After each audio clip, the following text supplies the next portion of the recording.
સૌને જય શ્રી કૃષ્ણ. જય જલારામ. 7:30 ટાઈમ આપ્યો છે, પણ 7:15 પૂરું કરી દઈશ. તમારી અને ભોજનની વચ્ચે વધારે ટાઈમ નહીં આવતો.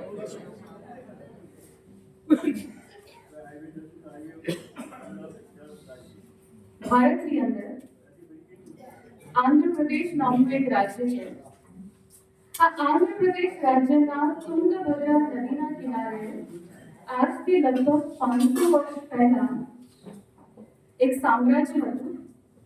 એ સામ્રાજ્ય હતું વિજયનગર, અને વિજયનગરના રાજા હતા રાજા કૃષ્ણદેવરાય. રાજા કૃષ્ણદેવરાય એ વખતના 1509 થી 1529 એટલે 20 વર્ષના ગાળામાં આખા સમગ્ર ભારતની અંદર સૌથી વધારે લોકપ્રિય રાજા હતા રાજા કૃષ્ણદેવરાય. આ રાજા કૃષ્ણદેવરાયના દરબારની અંદર અનેક વિદ્વાનોનું તેઓ સન્માન કરતા. અને એટલું જ નહીં, આ રાજા કૃષ્ણદેવરાય પોતે પણ બહુ મહાન પંડિત હતા. પોતે એક કવિ હતા, એક લેખક હતા, અને એટલે જ એમના દરબારની અંદર ઘણા બધા વિદ્વાનો, કલાકારો, નૃત્યાંગનાઓ આ સૌનું તેઓ સન્માન કરતા. આ રાજા કૃષ્ણદેવરાય એકવાર દરબારમાં બેઠા હતા. આખો દરબાર ખીચોખીચ ભરાયેલો છે. દરબારની અંદર વિદ્વાન પંડિતો બેઠા છે, ઘણા બધા સન્માનીય લોકો બેઠા છે. અને એ વખતે એક 10 વર્ષનો નાનકડો બાળક, જેના શરીર ઉપર માત્ર ધોતી ધારણ કરી છે સફેદ રંગની, અને નાનકડું બાળક ચાલતું ચાલતું રાજા કૃષ્ણદેવરાયની સમક્ષ આવીને ઊભો રહે છે.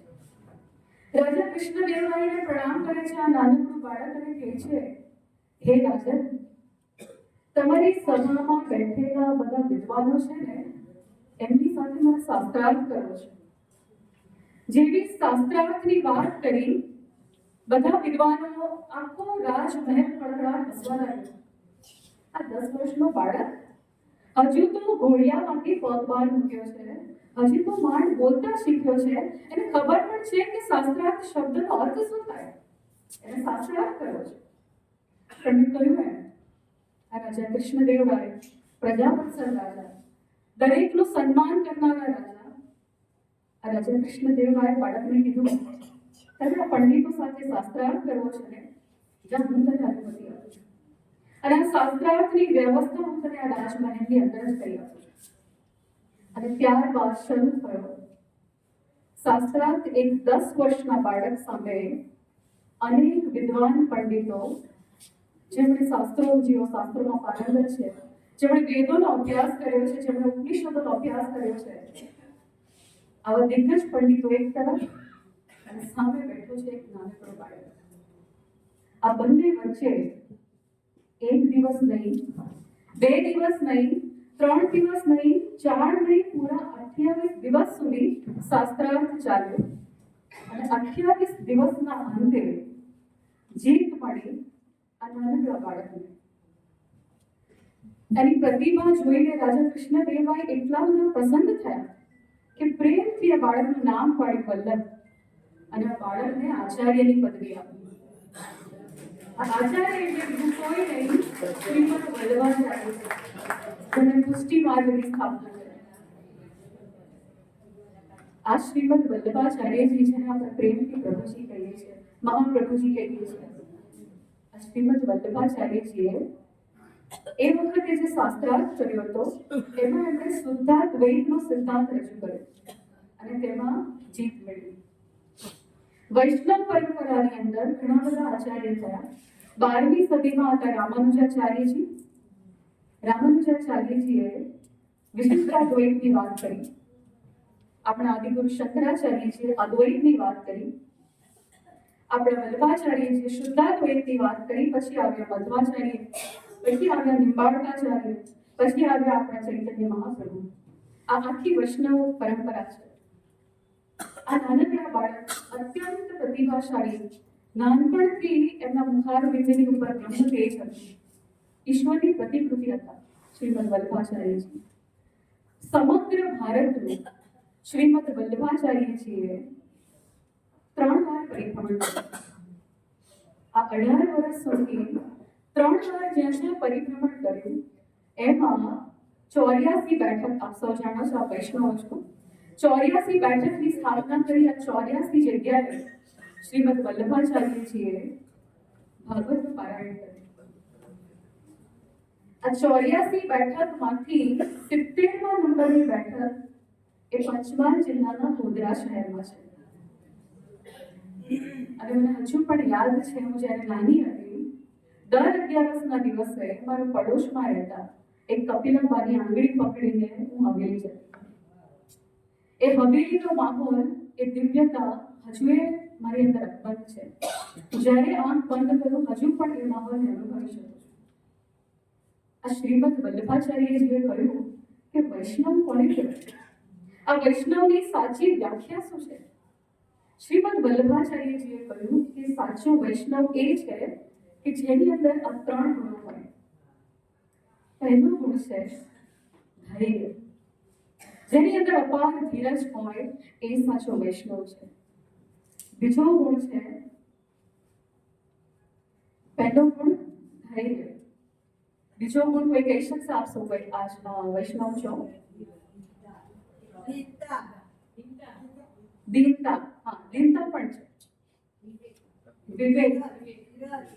પહેલો ગુણ છે ધૈર્ય, બીજો ગુણ છે વિવેક. શું કરાય, શું ના કરાય, શું બોલાય, શું ન બોલાય, શું ખવાય, શું ન ખવાય, આ બધી જ વસ્તુનું વિવેક જેની અંદર છે ને એ વૈષ્ણવ છે. અને ત્રીજો ગુણ છે આશ્રય, અનન્ય આશ્રય. ઈશ્વર પરથી અનન્ય આશ્રય, અનન્ય આસ્થા આ વૈષ્ણવનો ગુણ છે. જે વ્યક્તિની અંદર ધૈર્ય છે, વિવેક છે અને ઈશ્વર પ્રત્યેની અનન્ય આસ્થા છે, આશ્રય છે, એ વ્યક્તિ વૈષ્ણવ છે. આ વૈષ્ણવ શબ્દની જો હું જોડણી છૂટી પાડું તો પહેલો અક્ષર એ જે છે એ વ. આ વ એટલે શ્રીમદ વલ્લભાચાર્યજી, જેના હૃદયની અંદર મહાપ્રભુજી છે. આ બીજો વચ્ચે જે શ્ન આવે છે એ છે કૃષ્ણ, જેના હૃદયની અંદર શ્રીનાથજી વિરાજમાન છે. અને છેલ્લો વ એટલે વિઠ્ઠલરાયનો વ. અને પહેલા વાની ઉપર 2 માત્રા છે. આ 2 માત્રા એટલે સેવા અને સ્મરણ. જે સતત સેવા અને સ્મરણ કરે છે અને પોતાના હૃદયની અંદર મહાપ્રભુજી, શ્રીનાથજી અને વિઠ્ઠલજીનું જે રટણ કરે છે એ છે સાચા વૈષ્ણવ. અને માટે જ આપણે કહીએ છીએ કે મને પ્રાણ થકી મારા વૈષ્ણવ મારા નિત્ય કરતા શ્રીનાથજીને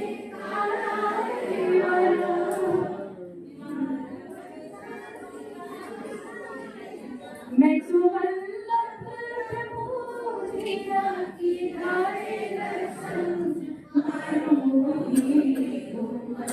कि मारा कटवा इकरार श्रीनाथ जी यमुना जी महाप्रभु जी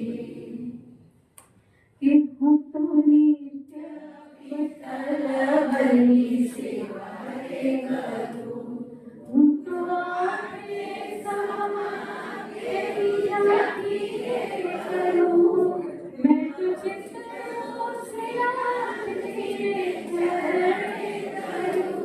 जीवन सफल करूं कि मारा घटवा विराजता श्रीनाथ जी यमुना जी महाप्रभु जी. આ છેલ્લી પંક્તિમાં એક શબ્દ આવ્યો. એ શબ્દ છે સફળતા. મારું જીવન સફળ કર્યું. આ સફળતા શબ્દ જો આપણે સાંભળીએ ને એટલે આપણા મનમાં આવે કે વ્યક્તિ સફળ ક્યારે થઈ? એના એકાઉન્ટની અંદર 5-10 કરોડ રૂપિયાનું બેલેન્સ હોય તો વ્યક્તિ સફળ છે.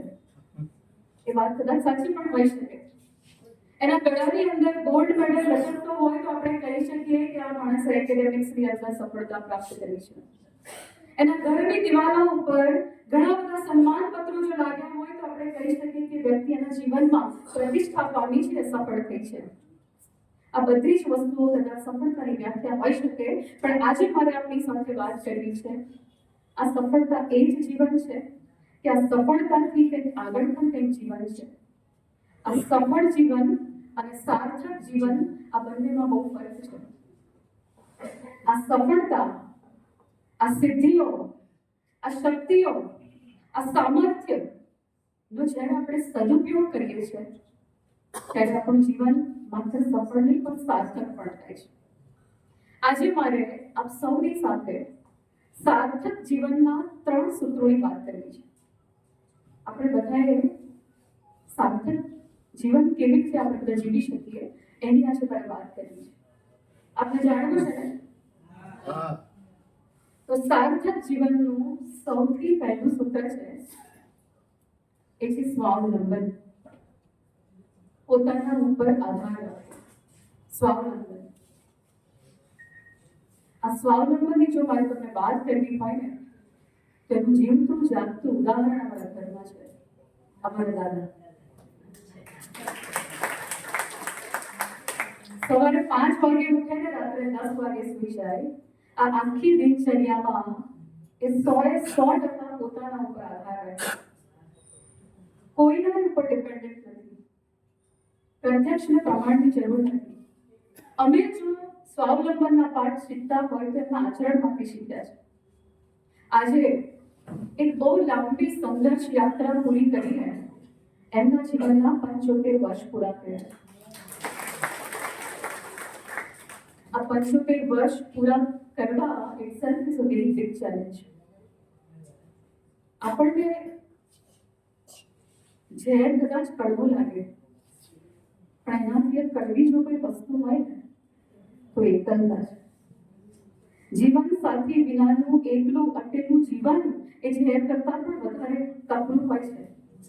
અને એવી ચેલેન્જીસ એમને પડે છે અને કરી બતાવ્યું છે કે જો હું કરી શકું ને, હું જો આ દુઃખમાંથી પસાર થઈ શકું, હું જો મા અને બાપ બનીને મારા દીકરાઓને મોટા કરી શકું ને તો ઈશ્વરની કોઈ પણ વ્યક્તિ કરી શકે છે. એના માટે તમારે સ્વાવલંબિત થવાની જરૂર છે. આ સ્વાવલંબન એટલે પોતાનું સુખનો આધાર પોતાનો ઉપર.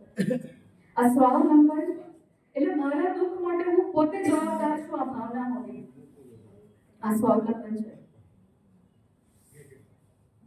ગાંધી બાપુ 1914 ની અંદર ભારતમાં આવ્યા. સાઉથ આફ્રિકામાં બહુ મોટી લડત એમણે આપી સત્યાગ્રહની, ત્યાં જીતી ગયા. 1914માં ભારતમાં આવ્યા. વર્ષ સુધી તેમના આખા ભારતનું પરિભ્રમણ કર્યું. ભારતની પરિસ્થિતિ જોઈને ગાંધી બાપુનું હૃદય દ્રવી ઉઠ્યું. આ શું હાલત છે મારા દેશની? પહેરવાના કપડા નથી સ્ત્રીઓ પાસે. આ આખી કફોડી હાલત જોઈને ગાંધી બાપુએ નક્કી કર્યું કે હવે હું માત્ર એક ધોતી ધારણ કરીશ અને આ જીવન અર્ધનગ્ન અવસ્થામાં રહ્યા છે. ગાંધી બાપુએ 1916 ની અંદર સૌથી પહેલો આશ્રમ અમદાવાદની અંદર સ્થાપ્યો. એ આશ્રમ એટલે કોચરબ આશ્રમ. આ કોચરબ આશ્રમની અંદર ગાંધી બાપુ 2-2.5 વર્ષ જેવું રહ્યા અને પછી ઘણા બધા લોકોનો ત્યાં પસારો વધ્યો. ઘણા બધા એમના અંતરવાસીઓ તેમની સાથે રહેવા લાગ્યા. વિનોબા ભાવે આવે, કિશોરલાલ મસનુવાડા આવે, રવિશંકર મહારાજ આવે, ઘણા બધા અંતેવાસીઓ એમની સાથે રહેતા. આશ્રમનું પ્રાંગણ નાનું પડવા લાગ્યું. ગાંધીજીએ વિચાર કર્યો કે હવે આનાથી થોડો મોટો આશ્રમ હોવો જોઈએ, એની જરૂરિયાત છે. અને 1916 ની અંદર ગાંધીજીએ સાબરમતી આશ્રમની સ્થાપના કરી. અને એ સાબરમતી આશ્રમમાંથી એમણે દેશના ઘણા મોટા નિર્ણયો લીધા. 1930 12મી માર્ચ એ દિવસે ગાંધીજીએ પ્રાણ લીધું કે કારણ પુત્રની મોતે મરીશ પણ જ્યાં સુધી સ્વરાજ પ્રાપ્ત નહીં કરું ત્યાં સુધી આશ્રમમાં પાછું પહોંચીશું. અને 1930માં ગાંધીજીએ સાબરમતી આશ્રમ છોડી દીધો. ત્યાંથી મહારાષ્ટ્ર ગયા. મહારાષ્ટ્રની અંદર વર્ધાની પાસે લગભગ 8 કિલોમીટર એક સેવાગ્રામ છે. સેવાગ્રામમાં ગાંધીજીએ પોતાનો આશ્રમ શરૂ કર્યો. અને આશ્રમ માટે જમીન આપી હતી જમનાલાલ બજાજ. જમનાલાલ બજાજ એટલે બજાજ કંપનીના માલિક. લગભગ ઘણા એકર જમીન એમણે આપી દીધી. બાપુ તમે અહીંયા રહો. અને સેવાગ્રામ આશ્રમની અંદર ઘણા બધા લોકો રહેવા આવતા. વિનોબા ભાવે, મેં આગળ પણ વાત કરીએ, ત્યાં મીરાબેન પણ એની સાથે રહેતા. ફોરેનમાં ગયા હતા અને ત્યાં મીરાબેનને ગાંધીજીનું જીવન ખૂબ ગમી ગયું, એ પણ ત્યાં હતા. આ ગાંધી બાપુ સાથે રહેવું ને એટલે લોઢાના ચણા ચાવવા જેવું કામ. ઢીલા વચનનું કામ નહીં ગાંધીજી સાથે રહેવાનું, કારણ કે સંપૂર્ણપણે સ્વાવલંબન. ગાંધીજી સવારે 4 વાગે ઉઠે, હાથમાં સાવરણો લઈને તું આંગણું વાળે. આ સાવરણો લઈને જ્યારે આંગણું વાળતા હોય ને ત્યારે એમના પત્ની કસ્તુરબા જોવે, શું કરો છો તમે? સબ ભૂંડા કાઢો છો, રહેવા તો હું કરી નાખીશ. પત્ની છે ને એટલે ગાંધીજી હવે પ્રેમથી કહેતા, જુઓ બા, આ સ્વાવલંબનના પાઠો મને મારા આશ્રમવાસીઓને શીખવાડવા છે બા. હું પોતે નહીં કરું તો આ લોકો કેવી રીતે આ ગુણોનું સિંચન કરે છે? મને આંગણું પાડવા દો બા. અને જીતમાં હંમેશા ગાંધીજી જીતી જતા. ગાંધીજી પોતાના વાસણો પણ જાતે સાફ કરતા. એમાં પણ કસ્તુરબાને ખૂબ દુઃખ થતું કે મારા પતિને આવું કરવું પડે છે, પણ એ કે તારા પતિ સામાન્ય નથી. એટલે તું મને સહકાર આપ. અને કસ્તુરબાએ હંમેશા પોતાના પતિને સહકાર આપ્યો છે. આટલું જ નહીં, આ સેવાગ્રામ આશ્રમમાં જે કોઈ રહેવા આવતા એ બધાએ પોતાનું ટોયલેટ પણ જાતે સાફ કરવું પડતું. આ કડક નિયમ હતો. એ પછી જવાહરલાલ નહેરુ આવ્યા હોય કે કોઈ પણ મોટા વ્યક્તિ આવ્યા હોય, એ દરેકે પોતાનું કામ જાતે કરવું પડતું. આ સ્વાવલંબન છે. ગાંધીજીએ 11 વ્રતોની વાત કરી છે. સત્ય, હિંસા, ચોરી ન કરવી, બળજોરનો સંગ્રહ, બ્રહ્મચર્ય રે સાથે મહેનત, કોઈ રડે ન બળાવું, અભય સ્વદેશી સ્વાદ ત્યાગ રે, સર્વ ધર્મ સરખાગણવા, આદિયાર મહાવ્રત સમજી, નંગ પડે સૌ આચરવા. આદિયાર મહાવ્રતની અંદર જાત મહેનત આ બહુ મોટું વ્રત છે.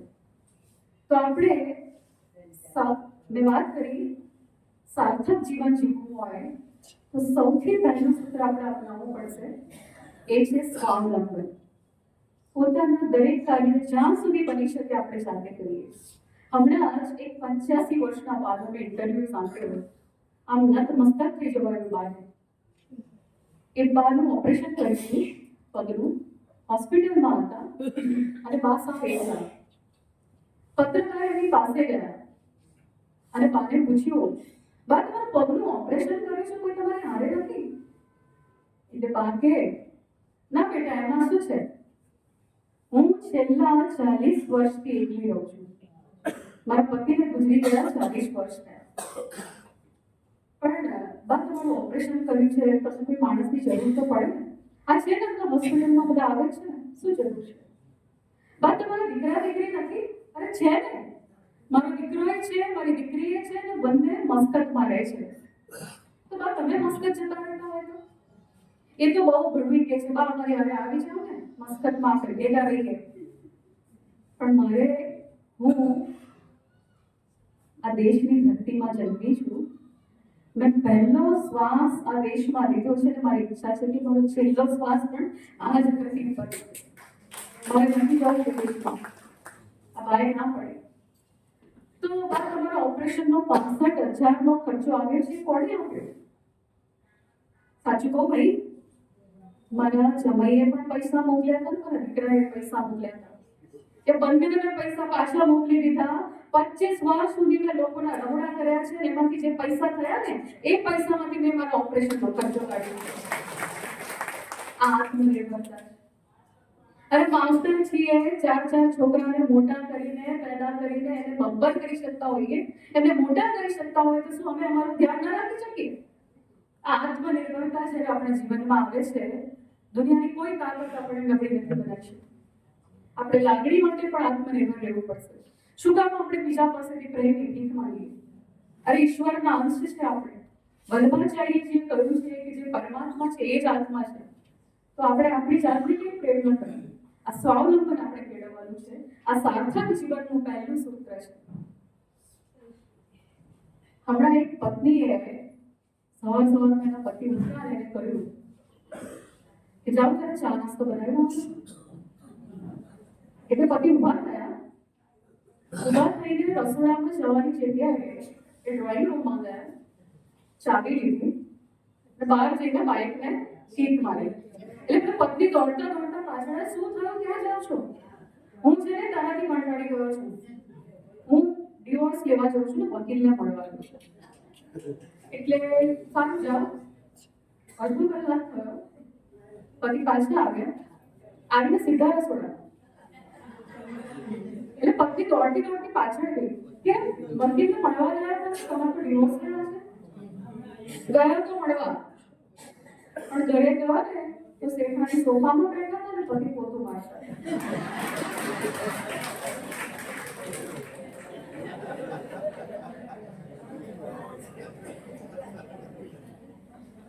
સાર્થક જીવનનું બીજું સૂત્ર. સાર્થક જીવનનું બીજું સૂત્ર છે સદગુરુનું સાનિધ્ય. જ્યાં સુધી આપણા જીવનમાં કોઈ સદગુરુ નથી હોતા ત્યાં સુધી આપણું જીવન અધૂરું છે.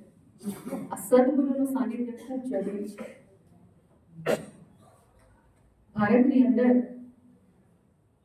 ઘણા બધા આક્રમણો થયા. 327 BC એટલે બિફોર ક્રાઇસ્ટના જન્મ પહેલા 327 વર્ષ પહેલા ગ્રીસની અંદર મેસેડોનિયા નામનું એક રાજ્ય હતું અને મેસેડોનિયાનો રાજા હતો એલેક્ઝાન્ડર ધ ગ્રેટ. આ એલેક્ઝાન્ડર ધ ગ્રેટની નજર ભારત પર હતી અને ભારતને જીતવું હતું. આ એલેક્ઝાન્ડરની પાછળ ધ ગ્રેટ શબ્દ આપણે વાપરીએ છીએ. કોઈ રાજાની પાછળ ધ ગ્રેટ નથી લાગતું, એલેક્ઝાન્ડરની પાછળ ધ ગ્રેટ લાગે છે. આપણે એને મહાન સિકંદરના નામથી ઓળખીએ છીએ. આ રાજાને કેમ મહાન કહેવાય છે હું તમને પછી કહીશ. સિકંદર ભારત જીતવા માટે નીકળ્યો. પોતાના વિશાળ સૈન્ય સાથે એણે ભારત તરફ કૂચ કરી. ભારત તરફ આવતા આવતા વચ્ચે આવ્યું તુર્કિસ્તાન. તુર્કિસ્તાનને એણે પરાસ્ત કરી દીધું. પછી આવ્યું અફઘાનિસ્તાન, કતાર. આ બધા જ દેશોને જીતતો ગયો અને જીતતો એ ભારતની સરહદ, એ વખતે પાકિસ્તાન અને ભારત એક હતું. ઝેલમ નદીના કિનારે આવીને આ સિકંદર ઉભો રહ્યો. આ ઝેલમ અને ચિનાબ નદી પાસે એક સુંદર મજાનું રાજ્ય હતું અને આ રાજ્યમાં રાજ કરતા હતા રાજા પોરસ. આ પોરસ 6.5 ફૂટની હાઈટ અને એકદમ વ્હાઈટ, ખૂબ બહાદુર રાજા. આ પોરસે નક્કી કર્યું કે જ્યાં સુધી હું છું ત્યાં સુધી સિકંદરને ભારતની રાજધાની, ભારતના દેશની સરહદ ઓળંગવા નહીં દઉં. એમ આસાનીથી સિકંદરને ભારત મળી આવતો. અને પોરસે નક્કી કર્યું કે હું એની સાથે યુદ્ધ કરીશ. આ પોરસને ખબર હતી કે સિકંદરને હરાવવો ને એ કોઈ સામાન્ય વસ્તુ નથી. આ હિમાલયને કદાચ હલાવી શકાય પણ સિકંદરને હરાવી ન શકાય. એટલો તાકાતવર રાજા આ સિકંદર. એલેક્ઝાન્ડર ત્યાં ઝેલમ નદીના કિનારે એના વિશાળ સૈન્ય સાથે આવીને ઉભો રહે છે અને સામે રાજા પોરસ. બંને વચ્ચે 6 મહિના સુધી યુદ્ધ ચાલ્યું. એમાં પોરસનો દીકરો પણ શહીદ થયો અને 6 મહિનાના અંતે પોરસ હારી ગયો. સિકંદર સિંહાસન ઉપર બેઠો છે. પોરસને બંદી બનાવવામાં આવ્યો. એના શરીર ઉપર સાંકળો છે. ભાલા પહોંચીને સિપાહીઓ સિકંદરની સામે પોરસને લઈને આવે અને એ વખતે સિકંદર પૂછે છે રાજા પોરસને, બોલ પોરસ, તારી સાથે કેવો વ્યવહાર કર્યો? અને એ વખતે પોરસ કહે છે કે રાજા સાથે જેવો વ્યવહાર કર્યો એવો વ્યવહાર તો મારી સાથે કર્યો. અને સ્વમાન સિકંદરે પોરસને છોડી દીધો. આ વાર્તા આપણે બધાને ખબર છે. પણ આ ઘટના થઈ જ્યારે પોરસને છોડી દેવામાં આવ્યો ત્યારે બધા સિપાહીઓ સિકંદર પાસે આવ્યા. તમે શું કર્યું? 6 મહિના સુધી અમે અમારું લોહી રેડ્યું, અમે આટલી મહેનત કરી, માંડ પોરસ હાથમાં આવ્યો અને તમે એને છોડી દીધો. એટલે સિકંદર જે વાત કરે છે ને એ વાત હું તમને પછી કરીશ. ઇતિહાસની અંદર બીજી આવી એક ઘટના ઘટી ગઈ જે યુદ્ધ હતું પૃથ્વીરાજ ચૌહાણ અને સામે હતા મોહમ્મદ ઘોરી. પૃથ્વીરાજ ચૌહાણ એટલે કોઈ સામાન્ય રાજા નહીં. પોતે 6 ભાષાઓમાં પારંગત. એને સંસ્કૃત ભાષા આવડે, એને માગધી ભાષા આવડે, એને પાલી ભાષા આવડે, એને બીજી પણ અનેક ભાષાઓ આવડે. એ રાજનીતિમાં પારંગત, એ કૂટનીતિમાં પારંગત, એને શબ્દભેદી બાણ ચલાવતા આવડે. આ બધી જ કળાઓમાં પૃથ્વીરાજ ચૌહાણ બહુ પારંગત હતા. 17 વાર મોહમ્મદ ઘોરી સાથે આક્રમણ થયા, યુદ્ધ થયા અને એને છોડી દીધો. પણ એક ઘટના એવી ઘટી કે જેમાં પૃથ્વીરાજ ચૌહાણ મોહમ્મદ ઘોરીના હાથમાં પકડાઈ ગયા. તમે બધા જાણો છો, મોહમ્મદ ઘોરી સિંહાસન ઉપર બેઠો છે અને સામે છે પૃથ્વીરાજ ચૌહાણ.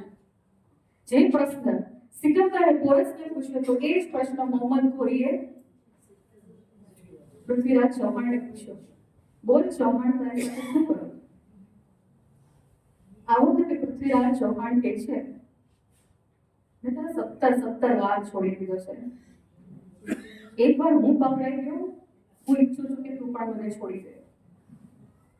એટલે મોહમ્મદ ઘોરી જોરથી અટ્ટહાસ્ય કરે છે અને સિપાહીઓને આદેશ આપે છે કે એની બંને આંખો ફોડી નાખો.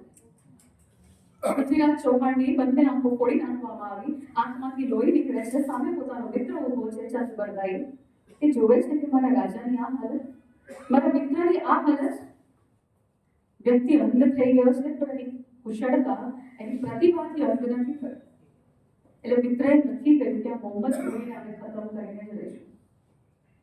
ફરીથી આખો ઘટનાક્રમ ઘટે છે. મોહમ્મદ ઘોરી ત્યાં સિંહાસન ઉપર બેઠો છે. સામે આ અંધ થઈ ગયેલા પૃથ્વીરાજ ચૌહાણ ઊભા છે.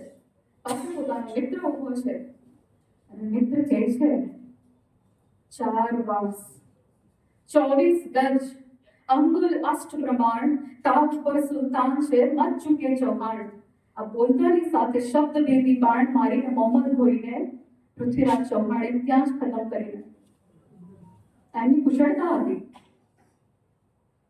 મોહમ્મદ ઘોરીને કોઈને પૂછ્યું કે તમે પૃથ્વીરાજને છોડી કેમ ન મૂક્યા? 17 વાર પૃથ્વીરાજે તમને છોડી મૂક્યા અને તમે એક વાર એને ન છોડી શકો? શું તમારા જીવનમાં કોઈ ગુરુ નથી? આ વખતે મોહમ્મદ ઘોરી જે જવાબ આપે છે હું તમને પછી આપું. આપણે પેલી ઘટના પર પાછા પહોંચીએ. સિકંદરની સિપાહીઓ પૂછી રહ્યા છે કે કેમ તે પોરસને છોડી દીધો? આ વખતે સિકંદર જવાબ આપે છે, આ મારું ઘડતર છે ને, મારો ગુરુ એરિસ્ટોટલે કર્યું છે. ગ્રીસની સંસ્કૃતિની અંદર સોક્રેટિસ થઈ ગયા. સોક્રેટિસના શિષ્ય હતા પ્લેટો, પ્લેટોના શિષ્ય હતા એરિસ્ટોટલ અને એરિસ્ટોટલના શિષ્ય હતા એલેક્ઝાન્ડર ધ ગ્રેટ. આ એલેક્ઝાન્ડર કહે છે કે જ્યારે હું નાનો હતો ને, 13 વર્ષનો હતો ત્યારે મારા મા બાપે મને મારા ગુરુને સોંપી દીધો. એકવાર ઉનાળાનો સમય હતો, મને બહુ તરસ લાગી ગઈ. મારા ગુરુ મારી પાસે ઊભા હતા. મેં એક ગ્લાસ લીધો, ગ્લાસમાં પાણી નાખ્યું અને પાણી હું પી ગયો. મારા ગુરુએ મને જોયો. મને કહ્યું, તે શું કર્યું? ગુરુદેવ, મને બહુ તરસ લાગી ગઈ. તો તે શું કર્યું? ગુરુદેવ, હું પાણી લીધું. પાણી સાથે તે શું કર્યું? હું પાણી પી ગયો. ગુરુદેવ, પાણી પીવાથી તને કેવું લાગ્યું? ગુરુદેવ, મને બહુ સારું લાગ્યું. એમ. જો સામે પેલું ઝાડ દેખાય છે ને, એ ઝાડની પાસે પેલો ગરીબ માણસ બેઠો છે, જા તું એને પાણી આપ્યું. મેં હાથમાં ગ્લાસ લીધો, ગ્લાસમાં પાણી નાખ્યું અને પાણી લઈને હું પેલા ગરીબ માણસની પાસે ગયો. મેં હાથમાં પાણીનો ગ્લાસ આપ્યો. એ વ્યક્તિએ પાણી પીધું, વળતું મને સ્મિત આપ્યું અને હું ગ્લાસ લઈને મારા ગુરુદેવ પાસે પાછો આવ્યો. મારા ગુરુદેવે મને પૂછ્યું, તે શું કર્યું? ગુરુદેવની પાસે ગયો. એની પાસે જઈને તે શું કર્યું? ગુરુદેવે એને પાણી આપ્યું. એને પાણી આપ્યું તો એને કેવું લાગ્યું? ગુરુદેવને બહુ સારું લાગ્યું. એને સારું લાગ્યું તો એને શું કર્યું? ગુરુદેવે મને સ્મિત આપ્યું. એને તને સ્મિત આપ્યું તો તને કેવું લાગ્યું? ગુરુદેવે એને સ્મિત આપ્યું, બહુ સારું લાગ્યું. બસ સિકંદર, આ પાઠ તારા જીવનમાં યાદ રાખજે. જ્યારે તું કોઈને ખુશી આપીશ તો સામે તને ખુશી મળશે. આ એથિક્સ મારા ગુરુએ મારી અંદર શીખ્યા છે. એકવાર હું મારા મિત્ર સાથે ઊભો હતો. મારા ગુરુદેવે મને કહ્યું કે જા તું એને એક લાફો મારી દે. મેં કીધું, પણ કેમ ગુરુદેવ? અરે હું તને કહું છું કે જા તું એને લાફો મારી દે. હું મિત્ર પાસે ગયો, એના દાન પર એક લાફો માર્યો, વળતો મારા મિત્રએ પણ મને લાફો માર્યો અને હું પાછો આવ્યો ગુરુદેવ પાસે. તે શું કર્યું? ગુરુદેવ તમે કહ્યું ને કે લાફો મારીને, તેને લાફો માર્યો તો એને કેવું લાગ્યું? ગુરુદેવને બહુ ખરાબ લાગ્યું. એને ખરાબ લાગ્યું તો એને શું કર્યું? એને મને લાફો માર્યો, તને લાફો માર્યો તો તને કેવું થયું? ગુરુદેવ મને બહુ દુઃખ થયું. બસ આ પાઠ યાદ રાખજે. જો તું જીવનમાં કોઈને દુઃખ આપીશ તો સામે તને દુઃખ મળશે જ. પ્રસન્નતા આપીશ તો પ્રસન્નતા પ્રાપ્ત કરીશ, દુઃખ આપીશ તો દુઃખ મળશે. આ એથિક્સ મારા ગુરુદેવે મારી અંદર શીખ્યા છે. પોરસ જ્યારે મને પૂછતો હોય કે એક રાજાએ રાજા સાથે કેવો વ્યવહાર કરવો જોઈએ, તો એક રાજાએ તો રાજાને મુક્ત કરવો જોઈએ. આ જ એના એથિક્સ છે. એટલા માટે આપણે સિકંદરને મહાન કહીએ છીએ. અને આ જ પ્રશ્ન મોહમ્મદ ઘોરીને પૂછવામાં આવ્યો કે તે પૃથ્વીરાજને છોડી કેમ ન મૂક્યો? તારા જીવનનો કોઈ ગુરુ નથી? એટલે મોહમ્મદ ઘોરી કહે છે, સેના ગુરુ. હું તો રેગિસ્તાનમાં જન્મેલો છે અને પ્રાણીઓને મારીને ખાધા છે. મેં કેક્ટસના ફૂલો જોઈને હું તો મોટો થયો. મારા હૃદયની અંદર કરુણા ક્યાંથી હોય? મેં ક્યારે તુલસીના ક્યારે દીવો નથી કર્યો. મેં ક્યારે સૂર્યનારાયણને અર્ઘ્ય નથી ચડાવ્યું. મેં ક્યારે પત્ર પુષ્પ ફૂલ કોઈ ઈશ્વરને નથી ચડાવ્યું. મારી અંદર કરુણા ક્યાંથી હોય? આ પૂજા વિધિ, આ ઈશ્વરનું સન્માન, આ પ્રકૃતિનું પૂજન આપણી અંદર કરુણાનું ઝરણું વહાવે છે, આપણને અંદરથી ભીના રાખે છે. આ લાગણીનો આ તાર આપણો ઈશ્વર સાથે જોડી આપે છે. આ સદગુરુનું સાનિધ્ય જ્યારે આપણા જીવનમાં હોય છે ત્યારે જ આ સદગુણો આપણા જીવનમાં ખીલે છે. આ સાર્થક જીવનનું બીજું સૂત્ર છે સદગુરુનું સાનિધ્ય. સમર્થ ગુરુ રામદાસ હતા તો છત્રપતિ શિવાજી હતા. સમર્થ ગુરુ રામકૃષ્ણ પરમહંસ હતા તો સ્વામી વિવેકાનંદ હતા. અને આપણા આદરણીય હસમુખ કાકા છે તો અમૂલ્ય સિનિયર સિટીઝન ક્લબ.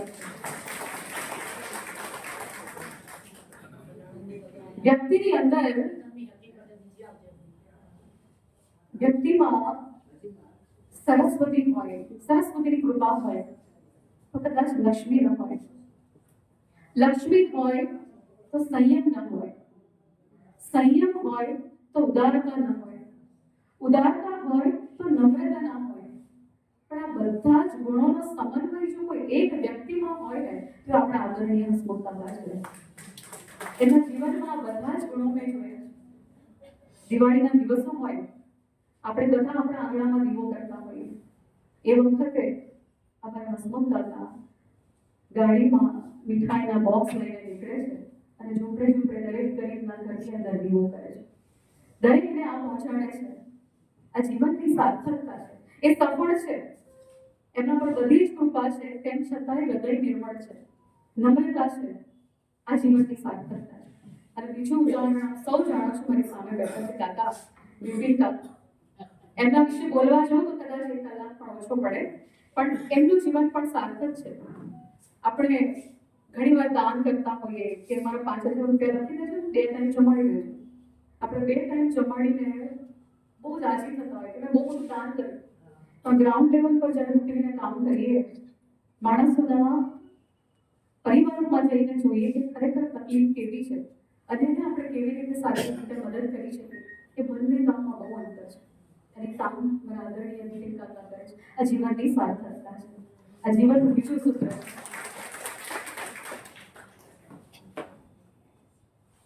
એકવાર હું બગીચામાં ચાલવા નીકળી હતી અને એક દાદા અને પૌત્ર, આ દુનિયામાં સૌથી વધારે કોઈ બનતી હોય ને તો દાદા અને પૌત્રની. એટલે બંને જણા રમતા હતા. દાદા બેઠા હતા બાકડા ઉપર અને પેલો નાનકડો બાળક માટીમાં ખોદતો હતો. એટલે દાદાએ પ્રેમથી પેલા બાળકને પૂછ્યું, પૌત્રને પૂછ્યું કે હે બેટા કે તો મને કે એવું કયું પક્ષી છે જે બહુ ઝડપથી ઉડે આકાશમાં? એ પેલો માટી ખોદતો ખોદતો કે બાબા દાદા એ તો જેને બહુ ઉતાવળ હોય ને બહુ ઊંચે ઉડે. પણ બધા જ જીવનમાં બહુ ઊંચે ઉડીએ છે. એટલા ઉપર ઉડી જવું છે પણ ખરેખર આકાશમાં કોઈ જગ્યાએ માળો નથી. એ આકાશમાં આપણે ઘર નથી બનાવી શકતા. ગમે તેટલા જીવનમાં ઊંચા ઉડીને તો જમીન પર જ આવવું પડતું હોય છે. કારણ કે સાચી શાંતિ અને સાચું સુખ આપણા ઘરમાં, આપણા આપણા પરિવારમાં, આપણા સ્વજનો સાથે છે. આ જીવન તમે મહેનત કરીને માઉન્ટ એવરેસ્ટ સર કરી લો, માઉન્ટ એવરેસ્ટ પર પહોંચી જાઓ, પણ માઉન્ટ એવરેસ્ટ પર જનારા કહે છે કે 5 મિનિટથી વધારે અમે ટકી નથી શકતા. ભલે વિશ્વની સૌથી ઊંચી ટોચ ઉપર ઊભા છીએ, પણ વળીને તો નીચે આવવું જ પડે છે. કારણ કે સાચું જીવન તો બેઝમેન્ટમાં હોય છે, નીચે હોય છે, જે આપણા પરિવારજનો, જે આપણા સ્વજનો આપણી રાહ જોતા હોઈએ છીએ. આ જીવનની સાર્થકતા છે. અને ત્રીજું સમય છે ને મારી પાસે,